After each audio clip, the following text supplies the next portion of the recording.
Greetings and welcome to the latest edition of the Entheogenic Evolution podcast. As always, I'm your host, Martin, and I'm happy to have you with me today. For this week's episode, I have somewhat of a special episode for all of you out there in listener land. Last week, after returning from Iceland, I was invited by Hewkii, also known as Hewkii, back onto his podcast with Flammeus to discuss my trip to Iceland and also Hewkii's participation in the experiential training that I did with students from Mindscape Psychedelic Institute and the 5 School from Tandava. And he came in for a couple full release doses and had some very powerful processing. So we had a great conversation about all things Iceland, meeting up with Hewkii there in Iceland, him joining in the training and getting to have a session, and so much more. So it was a great conversation. It's about 2 hours or so long. It came out this past week on their YouTube channel, the Hewkii and Flammeus show, and sharing it with you here today on the Entheogenic Evolution for a little cross-pollination of our audiences and also just to bring you some great information about 5-MeO in Iceland. Of course, first, let's get a few announcements out of the way before we get into this lengthy and informative conversation for you.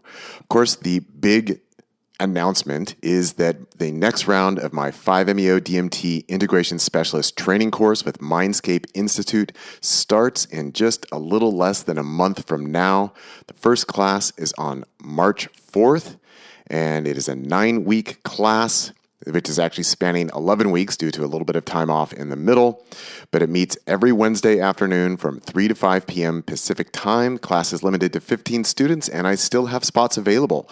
This is a class that fills a gap out there, that there are lots of facilitation programs for 5-MeO out there, including the one that I help teach at Mindscape, where we do teach about integration, but this is an in-depth class on the topic of integration. It actually goes much deeper than what we are able to provide in the facilitation course.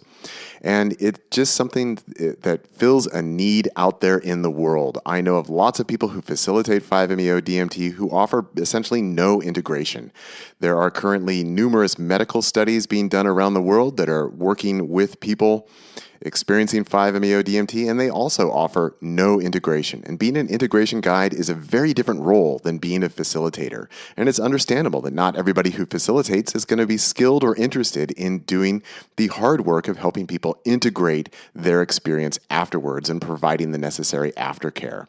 As I always like to say, that the programs and the methodologies and the modalities that are being developed for integration with other psychedelics, such as psilocybin, MDMA, ketamine, those are great, but 5-MeO DMT is so uniquely different that it requires a very specialized approach to working with this very special molecule. And that's what this class does. And it takes the past 18 years of my work and research in this area and brings it all into class to provide students with a world-class education about how to help people integrate and work with their 5-MeO DMT experiences.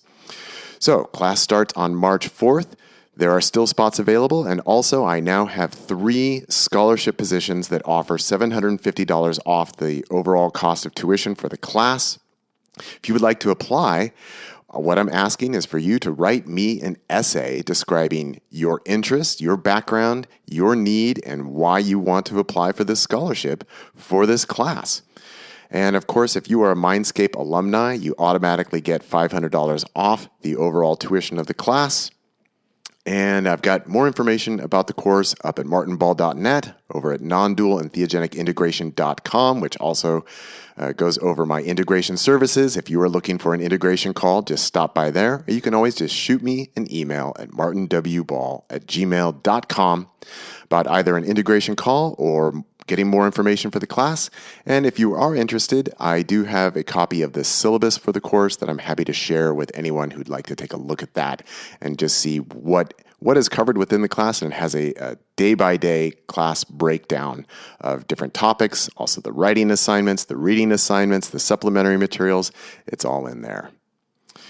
All right, that's the big announcement that I have for today. And of course, we are not listening to the next chapter or two from The Alchemist and the Eagle. We'll get back to that. I just have a lot of information to give out here on the podcast regarding the upcoming class and sharing this interview about my time in Iceland. And I still want to share the talk that I gave in Iceland and Reykjavik, and then also want to share the intro talk that I gave my students there during our experiential work in Iceland. So still a lot to come out about Iceland. Obviously, it was a great trip. Have a lot to share there. So we'll get back to The Alchemist and the Eagle at some point, but do want to get these various talks out there. And as I've mentioned before, my 2.5-hour talk in Reykjavik is currently available for paid supporters over at my Patreon page, along with the intro talk that I gave to my students. So if you want to go over to patreon.com/MartinWBall, you can sign up even at the $1 a month level. And that gets you access to those 2 talks, which are exclusively available over there for now. And of course, if you'd like to support this podcast, there's everything from $1 a month up to $100 a month that also gets you a 60-minute monthly video call, check-in, and consultation with me. There's no obligation. You can change your support level at any time. You can come, you can go, you can cancel, you can upgrade, you can downgrade, you can do whatever you want. There's no obligation to Patreon. All right. Let's go ahead and get into this lengthy conversation with Flammeus and Helgi, also known as Hewkii, from their show, the Hewkii and Flammeus podcast or show from their YouTube channel. This is our conversation. Hope you enjoy. Let's go! Hey. Welcome back to the show, Martin. So happy to have you back. It's exciting to be here. Happy to be with you guys again. Yeah, and you're here, but you're not here anymore. Yeah, but you were just here. I know. It's like the weirdest thing. It's exactly 1 week now that I've been back. And actually I've been really enjoying saying this because it never really occurred to me before I went to Iceland, but I live in Ashland. We pronounce it like Ashland, but it's Ashland. And I went to Iceland, and then I came back to Ashland. And so also got to see like a bunch of places that were used in filming Game of Thrones, which, you know, is a song of fire and ice. And I was like, oh man, I'm so riding the vibe. Awesome. Mutual Game of Thrones fan over here. Yeah. I'm curious, which specific sites did you see? Like, did you connect them to specific scenes? Well, that's something that I need to actually go back and rewatch the series, or maybe just do a web search of like what was used for what. But we were in one particular canyon with a river going through it and lots of really jagged, pointy rocks that look kind of dragon-like. And so supposedly like Daenerys like flies a dragon through that canyon or something. Right. But again, I'm not certain. It's been a number of years since I've actually watched Game of Thrones. And then there was one particular place, the big black cliff, which apparently was used via CGI for the wall in the north. You know, when it's covered with snow and ice, and then they kind of painted that out as, you know, that's the wall in the north. And then up there at the glacier, what is it? Vatnajökull. Yeah, that's the one. Apparently there is an area there that was used for a great big battle. It might have even been that battle that was like so dark that everybody complained that they couldn't see the battle. In the final season? Yeah. Right. Yeah, we don't talk about that one. yeah. And then some of the waterfalls and stuff supposedly they've been used. So I've got to go back and like rewatch it. I feel like I have to insert a little anecdote about the fact that some of the stuff from Beyond the Wall was filmed in Iceland as well. And at the time, an ex-girlfriend of mine was asked to be an extra because she just happened to live in a nearby town to where they were doing some filming, so she can actually be seen in one of the wildling camps. Wow, this is pretty wild. Gave Kit Harington a hug, and that's like my favorite claim to fame. Wow, nice. I had to give you that one. Right. Yeah, I've got some scenes in my mind when you mentioned these. Like, and I suppose it's going to be fun to rewatch it at some point. You're like, oh yeah, I was there. So it's, that's cool. It's very cool. And I kept looking for a landscape that looked like the opening scenes of Rogue One, where, Galen Esso and his family are like secreted out on some planet, and the Imperial troops come, and that's obviously Iceland. And I think the closest that I saw that looked like that is on the very last day that I was there. We kind of drove through where the volcano is, and that looked kind of similar to that scenery in Rogue One, but it's from seeing Iceland in so many films and movies and TV shows that I've always wanted to go there, because it's like, it just looks epic and amazing. And I gotta say, just Iceland did not disappoint at all. I mean, it's a popular place for filming for a reason, because it's very unique in its landscapes. And I know the new Dune stuff, I don't know if they just did the recording here or if they're going to, but my brother was going to be a part of, what is it, Dune 3, or at least the next Dune thing that's happening. So, but he was going to be apparently a soldier, but it didn't work out. But so it's people keep coming back for a reason. But you were like super lucky. You did, like, Iceland was like, okay, Martin Ball's coming. We gotta we gotta roll out the carpet for him. Yeah, you got some Northern Lights, you said, as well. Yeah, incredible Northern Lights. So backstory on Northern Lights is, like, I think it was last year, maybe the year before, there was some kind of big solar storm that was taking place. And so the news was like, oh, you could go out in Oregon and you could, quote, see the Northern Lights. And so, I took my wife and my son, we went up into the hills, and if you look at the sky, it's like, well, I don't see anything. But if you use your camera, which has much greater light sensitivity, like, you can hold up your phone, and then it's like, oh, the sky's like all red. Like, that's not a normal color for the sky. And then I had my good camera, and I got out the tripod and I took some pictures. And so those were my quote Northern Light photos. But it wasn't anything that you could really see with the naked eye, because it just wasn't strong enough.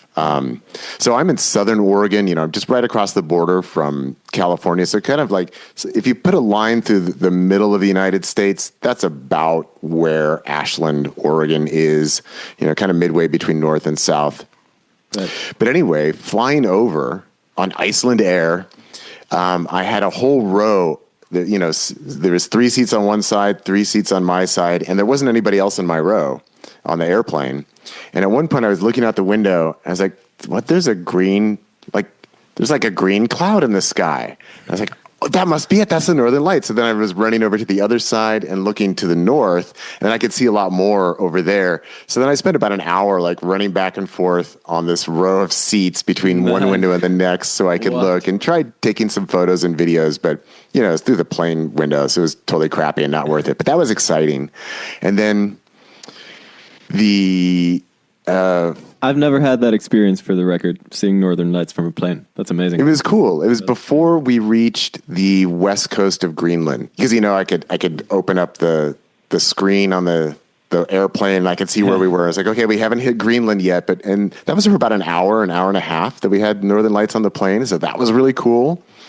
And then I think it was my actual second night in Iceland. So that would be Wednesday night. Went out to dinner. That's actually when we had dinner, Hewkii. When we met. Yeah, when we met at Mama's, and then was walking back to the hotel, and like everybody's like standing out on the street with their phones up. So then we look up and it's like, oh yeah, it's going off. So then went down to the waterfront. Oh, back up. I tried taking pictures. There was a little Northern Lights the first night. That was Tuesday night. And I went down to the waterfront, and I didn't bring my gloves, and it was really windy. And like my hands were like frozen within seconds, and the wind almost knocked my camera and the tripod over. So it's like, screw it. I'll try for another night. But it wasn't that spectacular. But anyway, Wednesday night, then it was like all green and swirly, and it had, like these eddies and currents in it. And then you can kind of see the light like shimmering down. It's like, okay, this is really cool. If this is all I get, this is amazing. But then really what Hewkii is referring to is then after the training was all done, and we headed out east to the glacier, and we were staying at the Foss Glacier Hotel. And, I downloaded an Aurora notification app on my phone, and it says, there might be Aurora activity in your area. And I go outside, and the sky is like red and orange, and there's this aquamarine color, and it's just like shimmering and sparkling. So I was like the first person outside, and I had my camera, and I'm setting it up. And okay, I'll go ahead and admit if anybody sees the photos. So it had a little mushroom chocolate, And unfortunately, those photos from that night, they're not quite in focus. They're hard to capture. Like you need it's tricky to capture Northern Lights. Like I've never gotten good pictures, but yeah, it's hard, and I had my good camera. So, those pictures that night, they're a little bit out of focus, but you can see the colors, and the colors were amazing. And by the time I stopped taking photos, like the entire hotel, everybody was out there, and everyone, even people from Iceland, were saying like, we've never seen it like this before. Like this is incredible. And then the hotel room was a little bit too warm, so I had left a window open while I was sleeping. And then I woke up at like 6 a.m. and I went to go close the window because I was a little cold at that point. And I looked outside and it was totally on again. It's like, oh my God. So I went out there with my camera. I was the only person out there. And those are actually my favorite photos because you could see so many stars in the photos. And the colors were like purple and red and blue and green. And it was just amazing. And there were these pulses of light that went all the way across the sky. Like my camera couldn't pick it up because it was too fast. It was just like, you've got the shimmering curtains of the auroras, but then this pulse of light was just like, boom, boom. And it was the entire dome of the sky, this light pulsing across. And then got a couple more Sure you didn't have any mushroom chocolate that time? No. That was just me. And confirmed that then we went up onto the glacier and we went into an ice cave. And I was talking to the guide, and he said, "Oh yeah, I was up this morning." He said, "Did you see those pulses?" It's like, "Yeah, I totally saw those pulses." So I know I wasn't the only one. Okay. And then got a few more nights back in Reykjavik with some nice northern lights as well. So it was amazing. Totally amazing. It's crazy because I did not even know that red northern lights were possible. And apparently this was like some super rare solar event, some kind of, I think in Icelandic it's called something like a crown eruption. I think that's the name. And it happened last time in 2003. So you just happened to arrive exactly when this was happening. Called it in with the teachings. Yeah, right. Yeah. I felt so fortunate. Moxie's just asking to go out, so hold on one second. I'm going to let her out so she can go bark at the deer.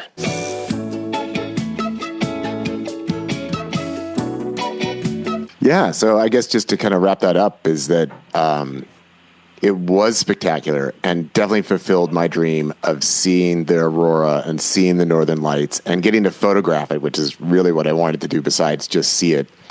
And since coming back home, I've thrown together 3 videos now. I'm calling it my Icelandic trilogy saga. So the first one I did is a video of just all my photographs of ice in Iceland, which, for anybody who might think like, oh, well, ice, like, that's boring. And I know ice has a bad name these days because of the United States, but like Icelandic ice is so good. They named the country. Ice. It doesn't kill you, but it can. So be careful. Yeah, but it can. It's so good that they named the country after it. So that I started with ice. And then the next video I made was the aurora. And then also made a video just of landscape photos. So I've now put these 3 videos out. They're on my YouTube channel, Entheogenic Evolution. So it's Icelandic ice, the aurora in Iceland, and landscapes of Iceland. And so put those photo documentaries together, and really they're quite beautiful, I think, because it's really outstanding. Like the ice photos are they're super cool, not to be like punny, but they're really cool. And the aurora photos are just outstandingly beautiful, and the landscapes are just breathtaking. So yeah, I went through all those. I recommend that people do. Like if you got links, we can put them in the description so people can have a look, because you got some really like good photos. Yeah. So yeah. Yeah, thanks. I got busy with my camera, man. I took a lot of photos. Yeah. So Flammeus and was asking me about how you and I connected over the years, and one thing I didn't mention is that when the volcano was going off, you were like sending me photographs, and you're like, "Come on, man, come to Iceland with your camera. Like, look, the volcano is doing its thing." And so it wasn't doing its thing when I was here this time. So maybe next time. Yeah. It's been happening just like with frequent intervals, and where I was living at the time, you could always just see it from the balcony. So I would just like grab the binoculars and just have a little look and see the flame tongues in the distance. With Eyjafjallajökull back in the day. Not back in the day. Yeah, this one near Grindavik. Oh, that one. Okay. Yeah, that one. That was occurring every like, I don't know, with the year between or something. Like, it happened a few times. Yeah. So yeah, hopefully next time you'll get some cool pictures, because that was very cool. Yeah.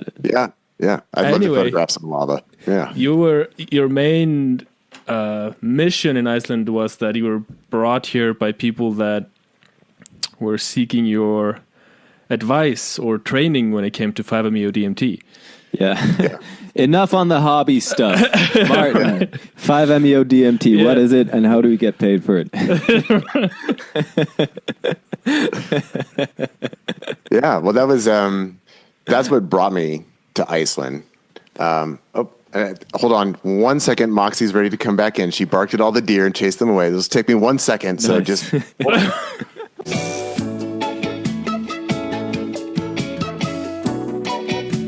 Let's get background. Background information is, for one, I teach with the Mindscape Psychedelic Institute. And the main class that we have there that I participate in is the trauma-informed 5-MeO DMT facilitator training course. And I also independently teach a 5-MeO DMT integration specialist training course with Mindscape. So that one is strictly my own class that I teach, and that's just for helping people on the backside of a 5-MeO experience. You know, people are coming for integration, they're coming to, like, they want to talk about it, they want help understanding it and help processing it. That's what they got classes for. But that's what Hewkii has been doing with you to some degree, right? Yeah. That I work with clients, you know, generally just like this on a Zoom call, where if somebody has an experience and they want to talk to someone about it, I'm the go-to guy. And so then I also teach other people about how to do that. Like, what do you need to know in order to help people with 5-MeO? Because 5-MeO DMT is very, very different from other psychedelics. It's far more powerful. So then there's the facilitator training course, and it's a longer course, and I'm one of the primary instructors for that, but there's a number of different people who teach in that class. And that also comes with an experiential training where so the class meets online weekly, and then there comes a point where students, usually later in the program, are invited to gather together in person and get some experiential training of serving 5-MeO to the other students and also receiving 5-MeO from the other students. And it's generally broken down into small doses, medium doses, and large doses. And then, when you come through the program, then, you know, the idea is that you are qualified as a 5-MeO DMT facilitator. And there's another program called the 5 School, which I am not affiliated with. And this is through Tandava Retreat in Mexico. And it's pretty much an identical kind of program where students meet online and then they meet in person and they get some experiential work with 5-MeO. So apparently in Reykjavik, there in Iceland, there are a large number of people who have been through both programs, both at Mindscape and with the 5 School. And they have graduated from the programs. At least the people that I was working with have graduated from those programs. And they collectively invited me to come to Iceland to lead an experiential training with 5-MeO beyond what they had already received through their various programs. And this was definitely, it was an experiment that I said, well, you know, I've never led an experiential training before with a group of people, so I'm not quite sure how it's going to go. And I always qualify by saying, you know, when I facilitated 5-MeO DMT experiences, I was practicing as what I would identify as a non-dual energetic practitioner, that my form of working with the medicine involves doing direct energy work with clients, and that 5-MeO I viewed as a tool to help facilitate that, but could also do the same kind of energy work without any medicines, or with mushrooms, or with, you know, DMT or Salvia divinorum or 5-MeO MIPT, or, you know, whatever the client wanted to work with. But the majority of my clients wanted to work with 5-MeO, which is I can't emphasize enough, it's not what gets taught in these programs. right? You don't go to school to learn how to do energy work. This is about how do we do proper intake? How do we do proper screening? How do we do a good facilitation? How do we do integration work with clients and provide for aftercare? But it's all very, I would just say, hands-off and not to dismiss it in any way, but it's really, when it comes down to facilitating, it's more this idea of we're kind of trip sitters. We're trip sitters in that we're providing the medicine, providing an experience, and then our work as facilitators, it's about how we bring people into that space, how we hold space during that time period, and then how do we care for them afterwards. And I think that this is really important because there's been a lot of people in the 5-MeO world and in the psychedelic world in general that don't take these things very seriously, or at least have a very different understanding of what all that means. So like training people in the basics, I think is very, very important, especially with 5-MeO. And I think that this is true in Iceland, that we've had a lot of what has been called like drive-by shamanism, where somebody comes in to the local community and says, hey, I have 5-MeO. And then they, without any real screening or any real preparation, they serve as many people as they can over the weekend, and then they fly away to some other place, and then they're gone. And it doesn't prepare people for the 5-MeO experience, provides no aftercare, provides no support. And so that's why these programs have developed. It's like, we've got to do better than that, than this drive-by shamanism. So I think that these programs, both at Tondava, the 5 School, and at Mindscape, are very, very good in addressing this very real problem. But for me, I approach it very differently. And so with these students, I said, okay, well, I've never led like an experiential training before. And just so you know, it's like, I'm not a provider. I don't just provide the experience, that I do energy work. And I don't know what that's going to mean for coming together and working with you guys. And they said, no, we want you to come. We understand. Great, come. So I was like, okay, this is an experiment. Like, I participated in the very first experiential training with Mindscape Institute in Iowa, which I really enjoyed, but it wasn't my show, right? That was being led by the school director, Stephen Kirby, and he did a great job. He has a lot of emphasis on going low, going slow, or just really making things safe and secure, and not pushing people too far.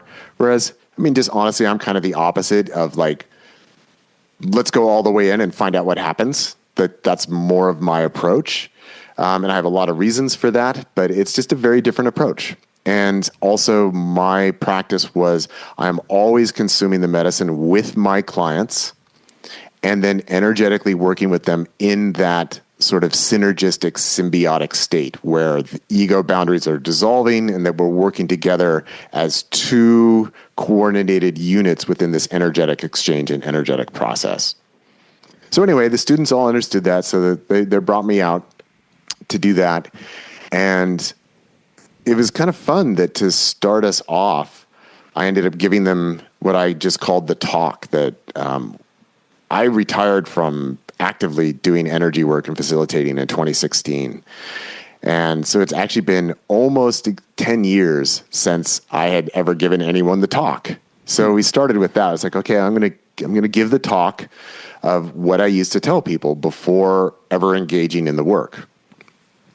And that was really great doing that. Like, even there, the students said like, wow, you just accomplished in like an hour and a half what it takes us days to accomplish and communicate with potential clients.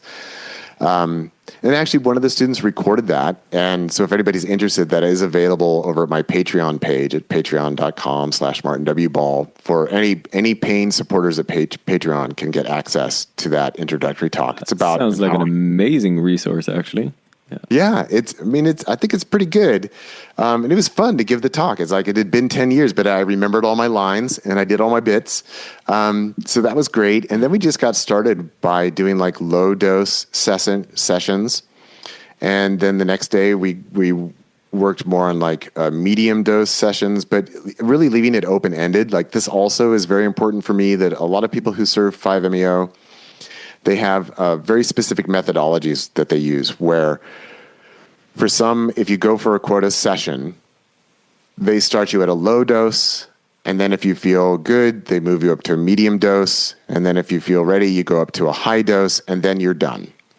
Other people will provide you with one dose and then say, whatever you got is what you got, and you are now done for today. And if you want any more, you have to come back another time.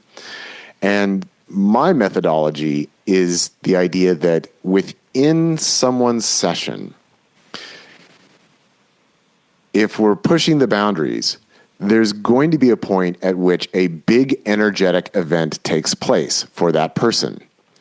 And that what we want to do is not only bring them to that event, but get them through it and then ground them out at the other side of that. And that often takes more than one dose. And it's not a regimented program. So the idea is that you keep taking the medicine until you have that event, and that event is different for every person every time, so that we can make no predictions about what that is. So this is a different methodology of just the one and done, or we gradually work you up and then you're done. And so here, really encouraging the people who are receiving the medicine to ask for more when they feel that they need more. And then also it's potentially the role of the facilitator to encourage the participant to say, hey, I think you could use more. And then also allowing the facilitator to take medicine with the client so that they can really intuitively feel into what is happening with the client and understand when more might be necessary and when there might be a block and when we can break through. So that meant that everybody was having their sessions, everybody serving each other, that we were going on the infinite serving model with just keep asking for more until you've had that breakthrough of whatever that may be. So it was very different for the students that way. And definitely some of them requested that I directly work with them. And I did, which is fun for me. We also did some group work where we were working with these 5-MeO vape pens where the idea was whenever you want one, just grab a pen and you take more, and we're all taking some together. And I had music playing. And then on the third day, we moved up to larger, quote, full release doses, and had some really amazing experiences. And that's when Hewkii visited us. And then I was lucky enough to get access to be a guinea pig, so to speak. Yeah. I really, very helpful. And I'm like very curious to dive a little bit deeper into my experience. But wow, there's so much stuff in there. What you just said, Martin. Thanks for sharing all of that. I felt like we just got all the codes that we I think we would have rightfully needed to pay for. One important thing that you brought up earlier on is the distinction of kind of your model of being more kind of an active practitioner, and that most people in this space would be classified as facilitators or providers, which is not the same thing. And as I understand, most of these programs are geared towards facilitating or providing in the safest way possible, which is good because you have, as you say, a lot of people who are doing this, just to, for money essentially, or just trying to do as much as possible and then just, doing that all over the place. What stands out to me in your method as being different is just the attention to the content of the experience itself, and not the external factors like the quantity taken or the number of doses taken. You're actually paying attention to what seems to me to be the thing that actually makes the difference. Did you get the breakthrough? Did you have the experience that you needed to have?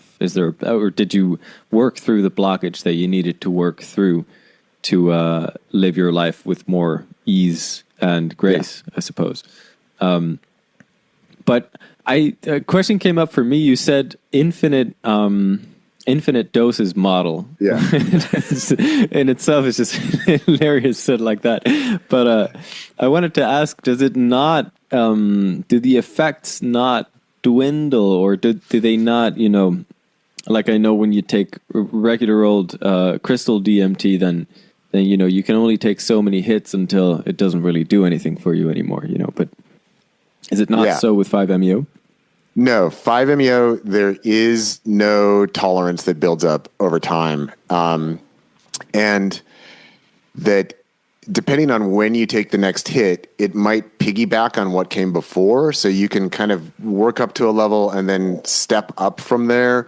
But if somebody's already on the downside of the experience and the ego is reintegrating, then you kind of have to start from baseline again. But every time you take a hit, you will get an effect from it.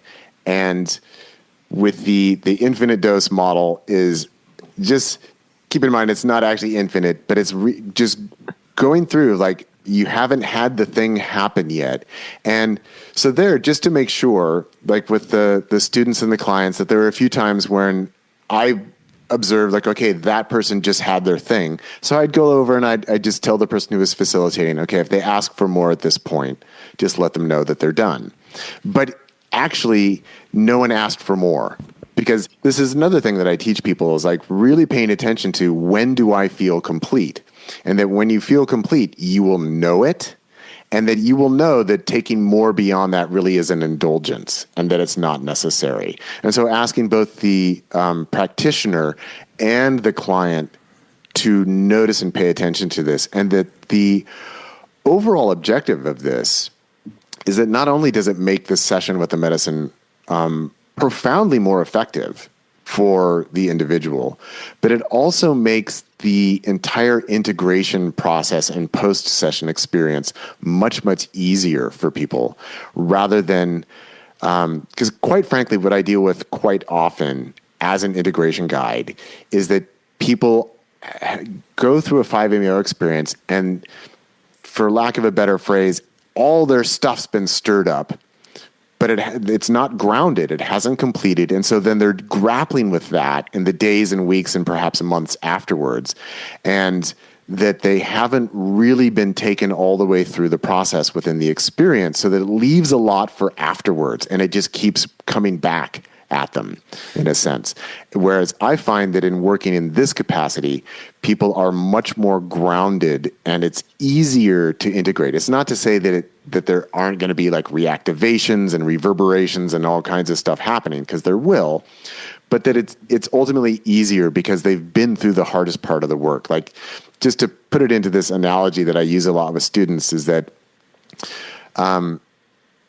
it's kind of like, sometimes a woman might be giving birth, and she reaches a point where she's like, screw it, I want to go home. It's like, I'm done. Like, just put the baby back in. Like, I don't want it anymore. Like, I just want to go home. And of course, the doctor's job is to say, hey, you actually need to stay here in the hospital, that the baby's only half out, and we've got to get the baby out so that you can go home safely.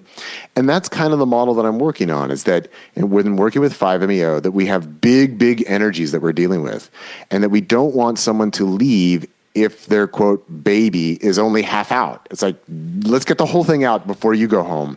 And then you have the baby to take home and care for. That's going to be different than going back home with the baby half out and half in, and you're not done. And I can actually like attest to the accuracy of this analogy, because going through this, like this, I love that analogy. It really does feel like the process of giving birth. Yeah. Like, not that I have, as a man, an experience of that, but it very much has that energy to it. But it's still, so that's why you say, I was going to ask about you saying that you like to go in all the way right away as well, whereas others like to kind of go with a low dose and then a medium and then a high dose.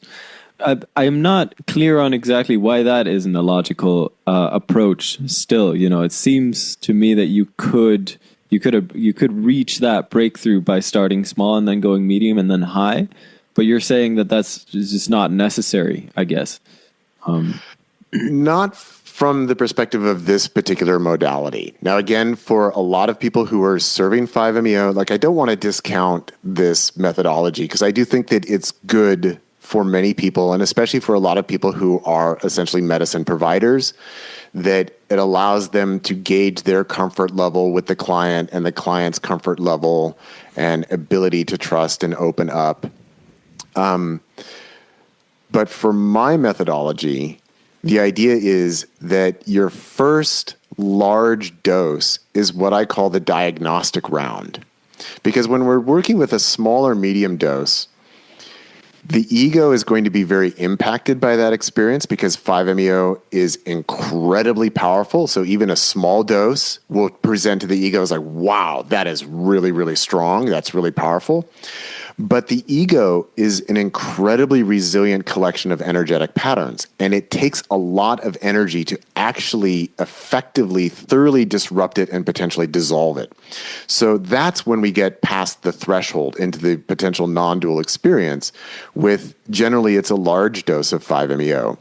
And at that point, we are able to directly observe and experience, where is this person either blocked or resistant or withholding, or where are they opening and where are they processing? Because that is where the ego is presented with an ego death experience of like, oh my God, I think I'm dying, like I'm dissolving. It's at that point when we get everything that happens before then is surface level reaction, where the ego's like, whoa, I don't know what to do, I'm uncomfortable. And once we get into this territory, then it's like the ultimate truth serum. Like, you can ask someone beforehand, like, do you want to surrender and trust, relax, let go, and allow? And they'll say yes. But we're not going to know if they can actually do it until we get them to that high level dose. The lower level doses do not give us accurate information about what's going to happen when we actually hit the high dose. Yeah. So for me, I call that the diagnostic round. I love that. Again, in my methodology, if we're just doing small doses working up to the diagnostic round, I actually just view that as a waste of my time, because that's not giving me any relevant information about what's going to happen when we actually hit the diagnostic round. Yeah. When the ego is threatened with total dissolution. Yeah. Now, this is getting us the starting material of what we know we're working with at this point. And then you take repeated rounds of medicine after that, and that could be at varying dose levels depending on what's actually needed to keep the momentum and the energy moving forward. And then once we've had whatever the event is, once the baby is born, at that point now you're done for the day. Like, we've made it through. So this is it's a much more high intensity model, and I consider it to be far more direct and efficacious than the slow working up. But it is really, really intense to approach it this way. There's no doubt about that. Yeah. This is not for tourists. This is not for the merely curious. This is for people who are willing to go through and really do the serious work. It just sounds tremendously scary. It is. And it can also be just tremendously ecstatic. But also working in this capacity, like we're going to lead into Helgi's experience for what he might want to share there. But like with the student who was having her session before Hewkii, Hewkii arrived and we had just told me all started. About this. When I was listening to this story, I was like, "Oh, I would have shit my pants." I'll put this in quickly. So when I arrived, you guys were in the middle of a session, so I was waiting for you guys to open, and so I could hear everything that was going on, which was a very good preparation because I've done 5-MeO before, and like you hear the vocalizations of the people going through the experience, and it feels very intimidating beforehand. You're like, "Oh boy, it's this is going down." So that was actually helpful because you gained like 300 rock star and gangster points in my mind when you told me that story. When you were like, "Yeah, I went in anyway." Yeah, and I did it because I was sitting there in the hallway and I was hearing everything that was going on, and it was a very big session. I could hear it was like a lot was being worked through. And this wave of tremendous fear just washed over me. Just like very, very strong fear that I haven't felt in a while. And that was actually quite helpful because I was able to let that kind of pass through my system. So I didn't have that kind of crippling fear when I was starting to face my own. I had fear, but not in the same way. So actually it was quite helpful to get a little bit of a warm up in that sense. But yeah, please go ahead with very interesting. Well, anyway, finishing up the point we were talking about, basically like a high dose is just a fundamentally different experience from a low or medium dose. Yes. And therefore it just cannot give you the same level of insight and what you really need.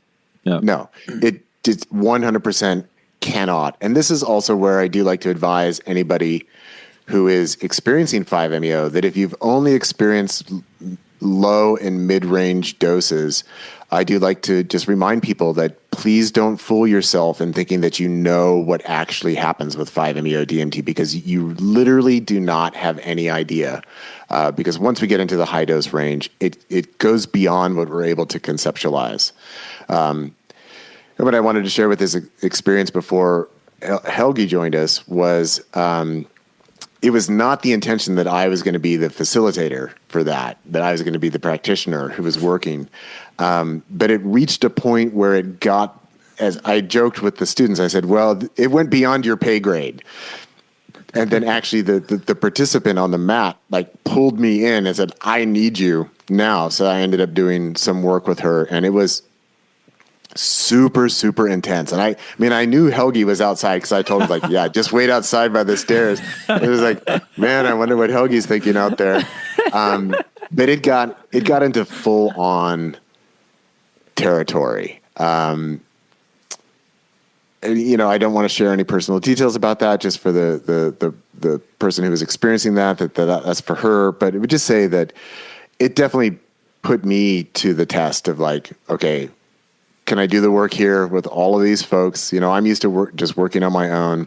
And what ended up happening was it became like a team of energetic practitioners working. So I was the primary one working with the client, but then several other students got involved, and everything, according to my model, everything was lined up energetically perfectly in terms of where people were physically spaced and how energy was processing. And it was just like this great team experience where we were all in the medicine together and helping to bring the client, the person on the mat, through their experience in a really, really powerful way. And this is someone with lots and lots and lots and lots of psychedelic experience and tons of experience with 5-MeO. And her claim after that was like, this is so far beyond the most powerful psychedelic experience I've ever had in my life, and has completely changed my idea of what's possible in terms of working with this medicine. And I was like, okay, you got it. And then we welcomed Helgi in. Yeah. So before we go there, I'm just going to go and pee real quick and take a short break, and all right, we'll dive into it. Okay, so my experience, we're going to go there. So I had done 5-MeO before. This was quite a different setting because you had multiple people. But in a way, it made me feel even more safe in the setting because, first of all, it occurred to me that there was probably nowhere on Earth where there was more 5-MeO DMT experience in one room than in this room. And that definitely made me feel like I was taken good care of. But it's very much about mustering up the courage to sit up and take the hit.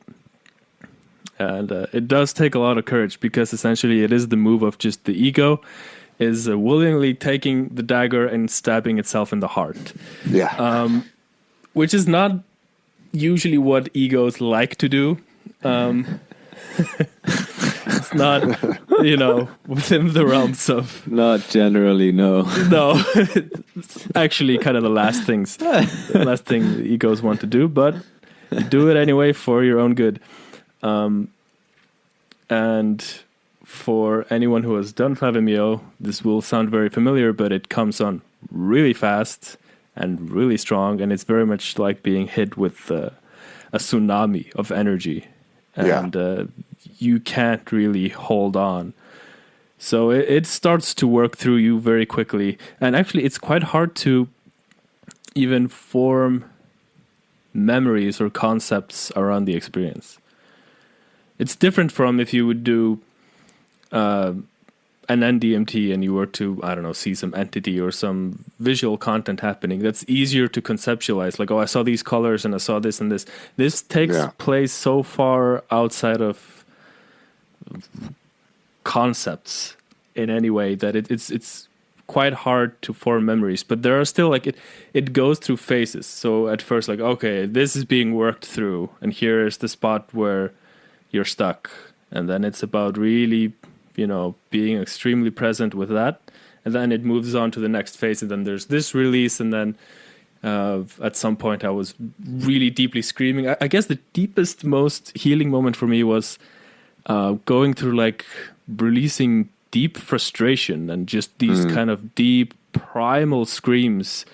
And we actually, me and Tim, we spoke about this on our ketamine podcast, this issue of like there's only kind of a set range of expressions that are acceptable in everyday reality. And it's usually not socially acceptable to go around like screaming from the bottom of your being. No. So there was a lot of kind of repressed energy there that needed to come out in this kind of deep primal way, and that felt deeply, deeply liberating. But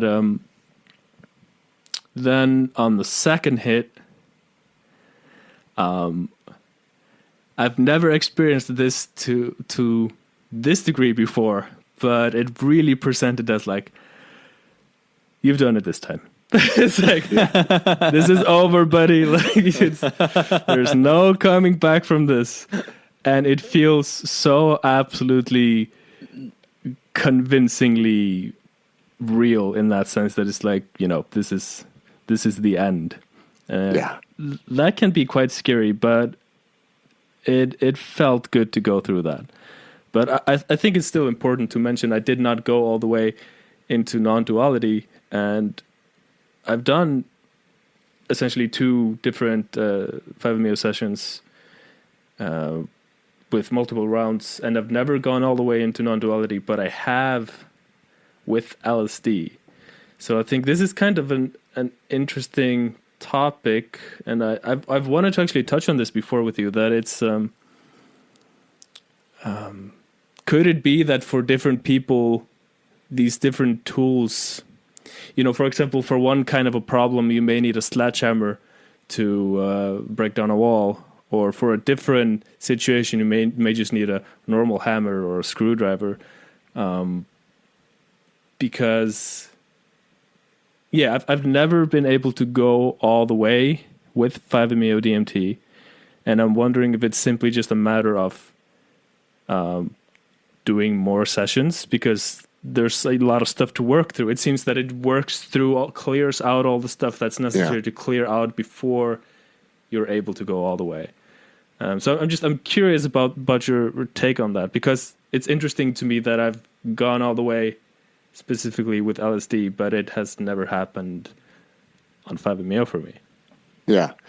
So that's kind of where I like to make 2 general distinctions, where for some people it's a process of unwinding and unloading and embodying and going through that whole process before they get to, okay, this is the complete dissolution into the non-dual unitary state, right? Which is often perceived as exquisitely divine. It's, this pure sense of ecstasy, this absolute sense of total oneness, pure, infinite, unconditional love, and just infinite energetic expansion and expression. And it's really quite delightful. And sometimes it presents as just the most outstandingly beautiful white light.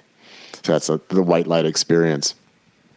So some people have to go through a whole process before they have that experience with 5-MeO. But if they keep working at it, eventually they will tend to get there. And then actually one of the students had commented on this in the training, that he said that his very first experience with 5-MeO was the pure white light.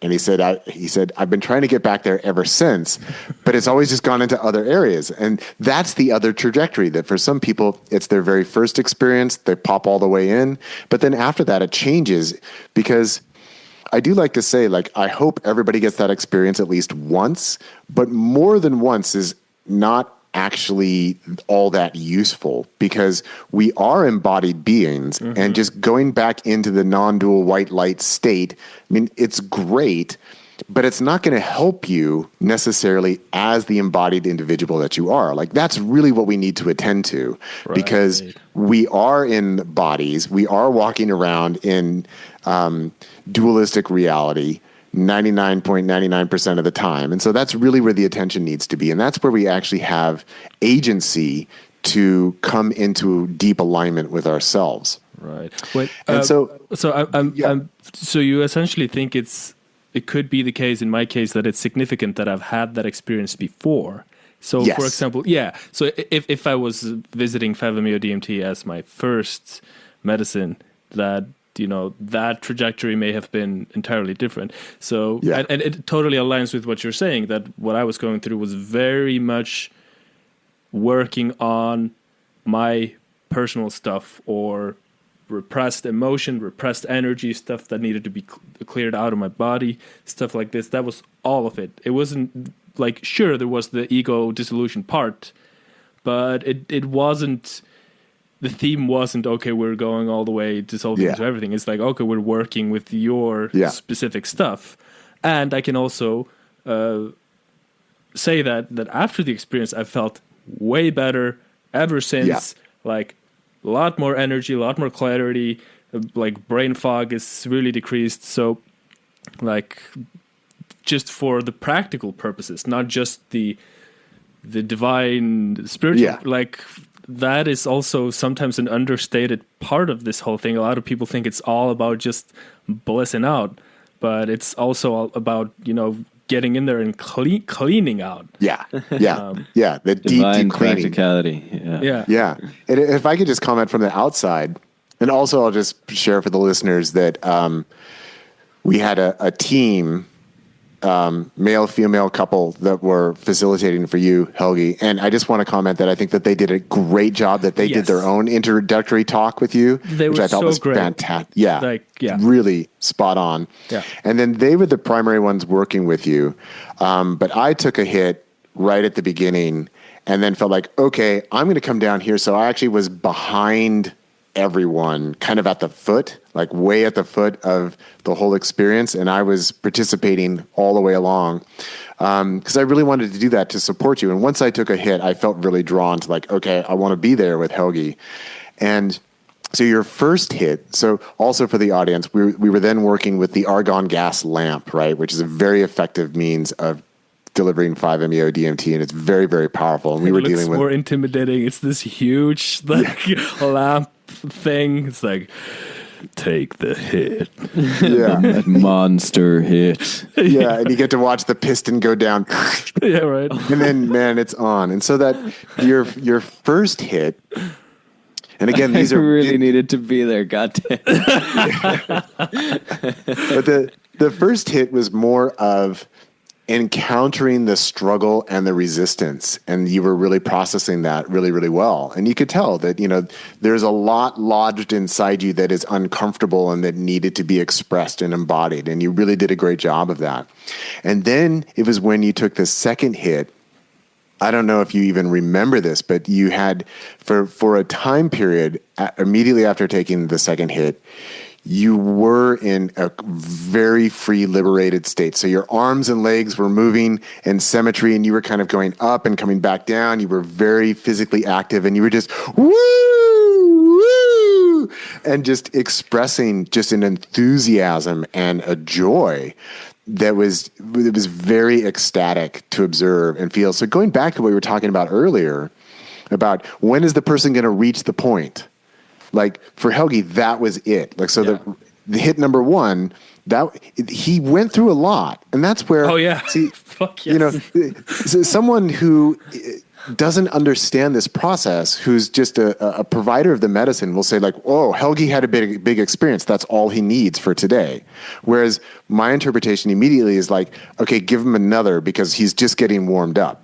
And then it was what happened with that second hit. Like, okay, there's the breakthrough. There is the completely free expression and embodiment of energy in his being. Yeah. That's really what we're going for here. And then there was more emotional processing and a lot of more personal stuff after that. But that was the breakthrough. And so and all of this took place over about the course of an hour. Each hit is very powerful. And then eventually Helgi sat up and said, okay, I don't think I need another. And that's where I kind of stepped in with like, oh yeah, you're done for today. Like, yeah, like that was it. We hit the point of completion. There's not a point in taking more at this point, but it was such a pleasure and honor to be there with you for that, and to be able to observe and feel and experience that with you, because it's like, this is what I've wanted for Helgi, and so it's just beautiful.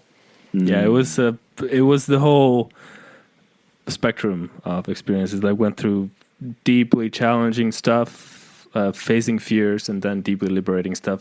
And the interesting thing is, you mentioned this moment of liberation. I don't have a lot of memory of that. Yeah.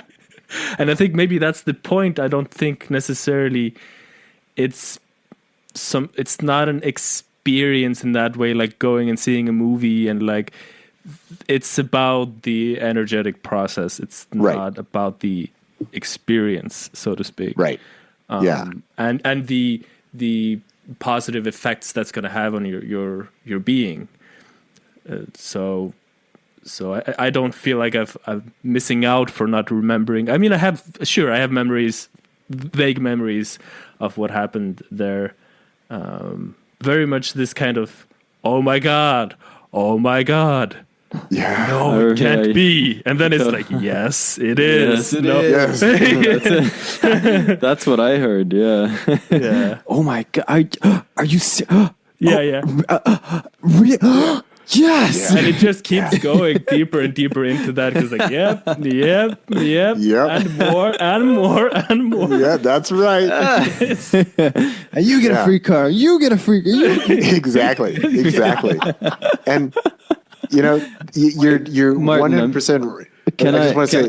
Can I interrupt? Because I think Zoom is glitching out. Can you hold that thought for a couple seconds as we all jump out of this and then come right back in?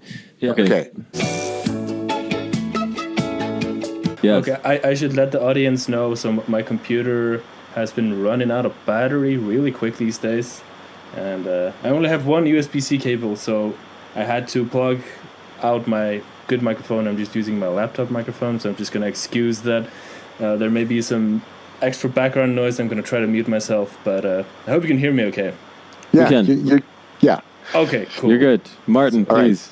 Yeah, so the point that I wanted to make about what Helgi was sharing was that I think this is a really important point to get across, is that the ego doesn't need to know or remember those ecstatic states.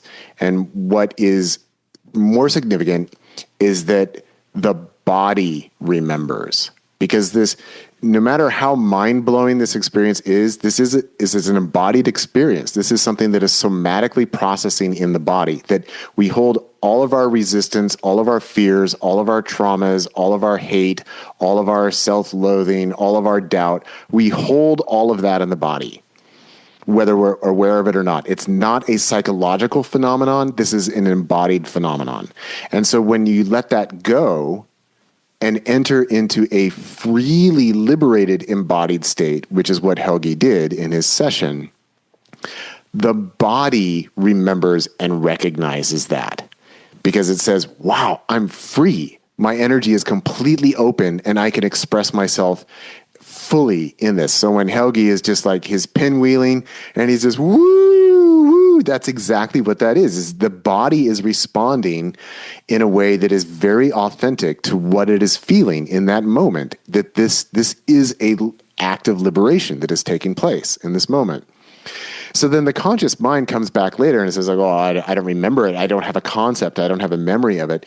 Again, it doesn't matter, because all of that has now been encoded in the body, because the body has gotten the chance to experience it. In the same sense that I like to compare it to when we go to sleep at night. Like, hopefully you go to sleep, your ego goes offline, and when you wake up in the morning, hopefully your body feels better. You feel rested and renewed. It doesn't matter that your mind was not present through that experience. And in fact, if your mind was present, that means that you have insomnia and you're not getting rest and you're not getting up out of bed feeling like, wow, I'm feeling good now.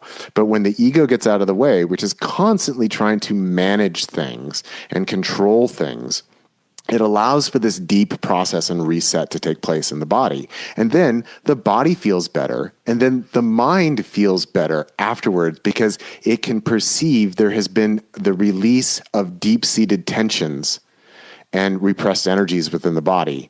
And, Helgi, you needed to take a couple days to kind of rest and recuperate. And then we met for shark, and, you were back up on top. For shark? Again. Yeah, we had some fermented shark. Are you serious? Yeah. But I will say, I think this specific shark was a little presented for tourists. I've had shark before, and it was a bit more full on. But it wasn't the shark that my grandpa has. Probably not, but still, it ticks the box, and that's all that counts. Yeah, it's still thoroughly repulsive. Like, audience, don't let Helgi trick you with this one. So, this was one of my warped and twisted ambitions in Iceland was try all the disgusting food. Yeah, that I wanted to try like some traditional Viking food, and so I knew about the fermented Greenland shark. And on one of my mornings wandering around, up to the big church there, that I wandered by the Loki Cafe, and I looked on their menu. I was like, oh, they've got it here. So Helgi and I set the goal of like, okay, we're gonna meet and we're gonna eat some fermented Greenland shark, and we're gonna toast Leif Erikson. And we did. And, I know Helgi says that it was mild compared to how it can be, but like people have been asking me like, well, what did it taste like? And like my best answer is it's like chewy cat piss, because it's just an overwhelming like scent of ammonia, like cat urine really has like that strong ammonia smell, and like this has got it. And then it's just like these little chewy nuggets, and thank goodness they give us those little shots of that, Icelandic. Yes, because man, that does cut it. That does wash it down, and you really like. I talked to somebody back here in Ashland who had recently gone to Iceland over the summer. And he said that he tried the shark, and I was like, well, did you take the shot with it? He's like, oh, no, I didn't do that. I was like, oh, well, you totally did it wrong. You've got to take the shot because it cuts it and you can wash it down. It's like, you got to do that.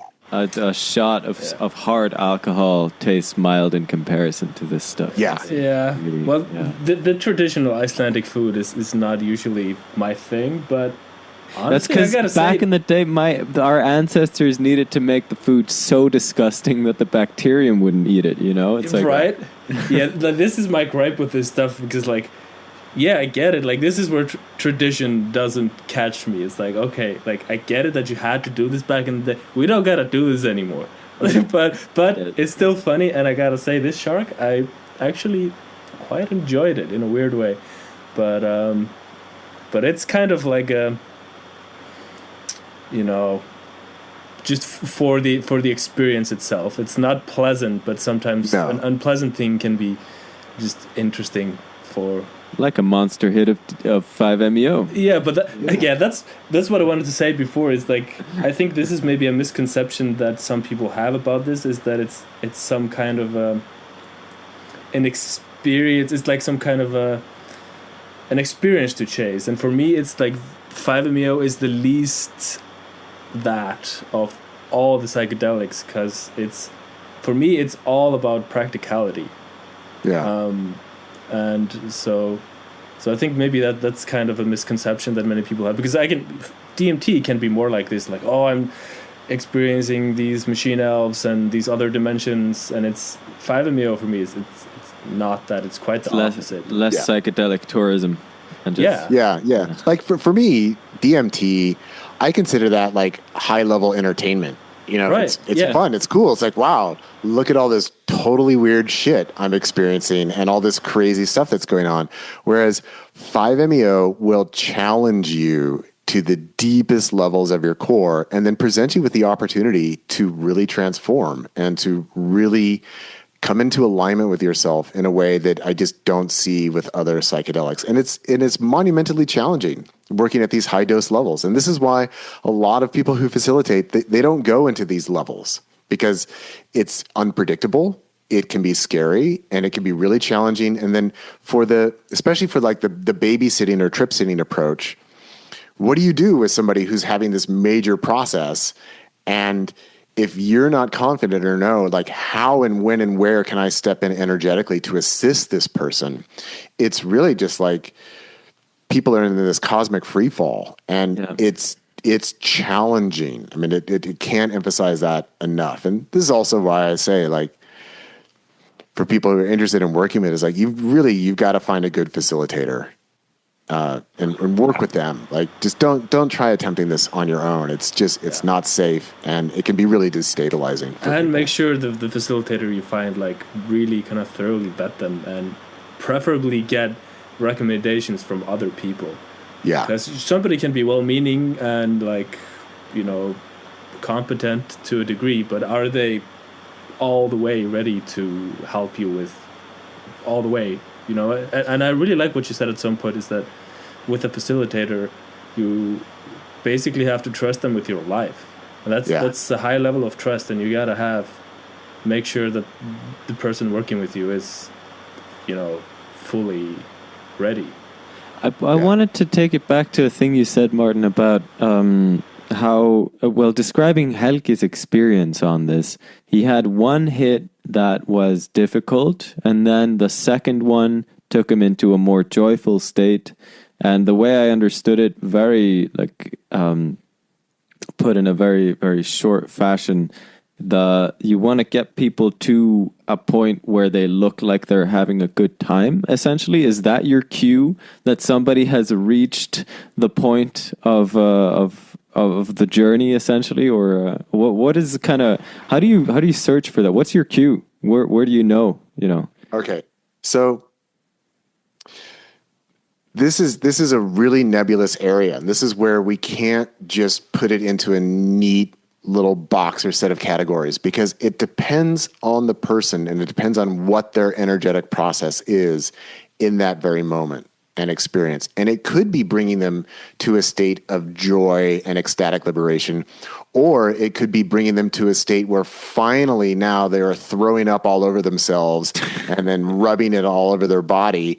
Like, that's the thing that needed to happen for that person, or finally letting out that scream and that cry, or finally just breaking down, or reaching into a full body orgasm, or whatever it may be. But let me give you maybe just a couple more examples from the work that we did there, without revealing too much about anyone. But there was one individual that I worked with him over the first couple of days, and those were when we were doing the lower doses, right? And so he said, like, yeah, I can still feel that there's a block. And it's like, yeah, I know, I can feel it too. And then even for me, as the practitioner working with him, at one point when we were working together, and, you know, again, I'm taking the medicine with people, and so I feel all of that. And as the practitioner, I will say that often it's not very pleasant. Like, if you feel like somebody has some kind of dark, twisted knot inside them, and if you feel that, it's like, so even when I was working on him, you know, there's a part of my mind that's like, yeah, this is why you didn't want to do this anymore, because it just fucking sucks to go in and, like, feel all this nasty shit, and it's, like, so uncomfortable. And it is. And then he was rather active in one hand. His right hand was kind of like shaking and vibrating, but that was it. Okay. And then clearly there was something blocked along the center line of his body, like around his heart area.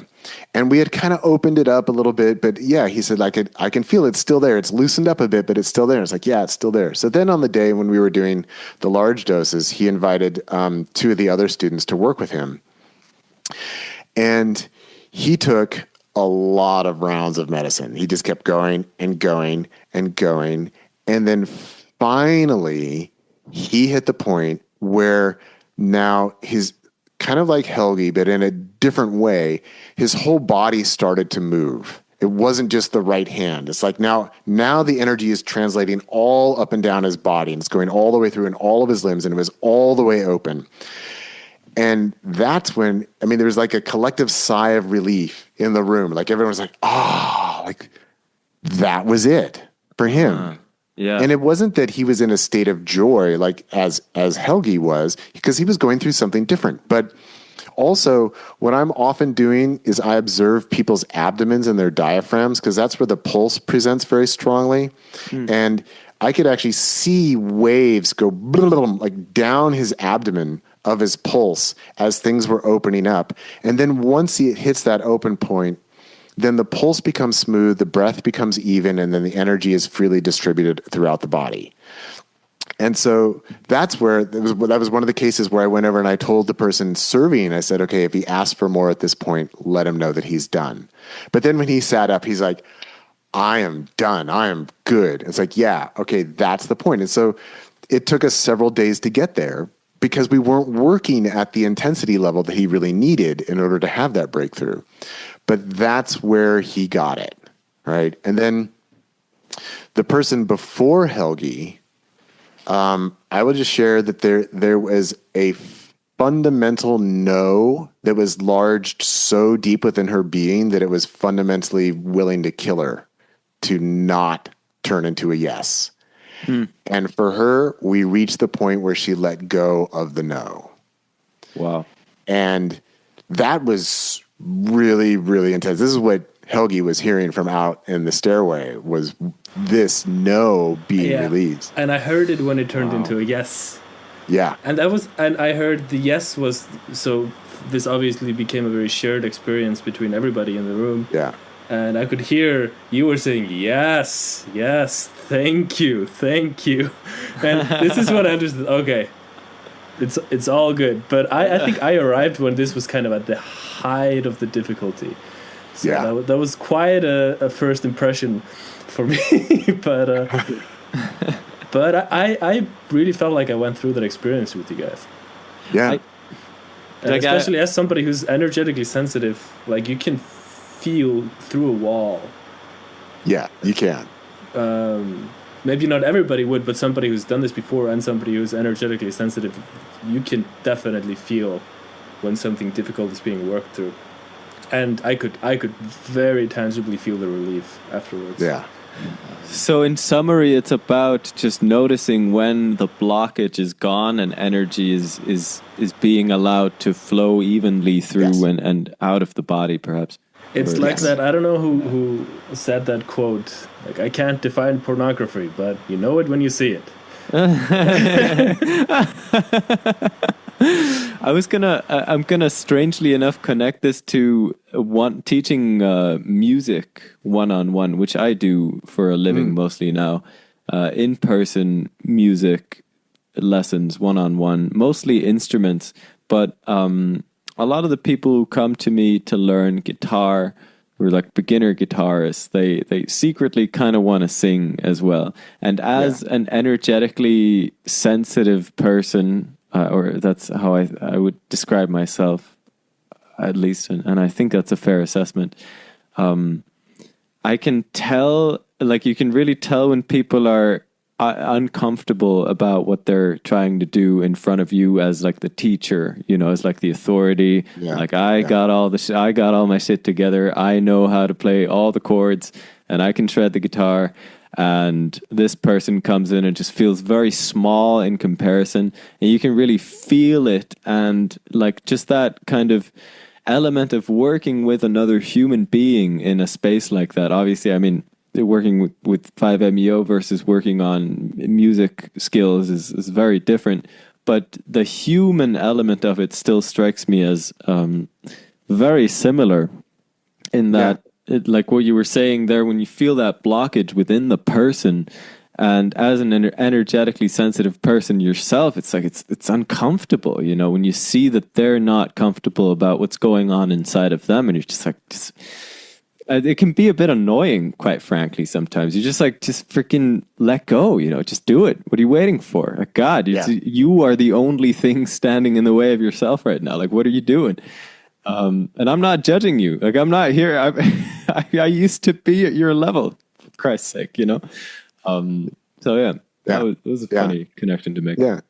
No, I think that's totally relevant. And it fundamentally is the same thing. And this is like blocks at the deepest possible level within someone. And just, this is a methodology and an avenue for going inside of it with them to directly and immediately help them break that open and break through. And also have to emphasize that it has to be the person's choice. I mean, you can, as an energetic practitioner, you can assist someone, but as you know, Flammeus, I mean, you can tell someone like, let go of that block.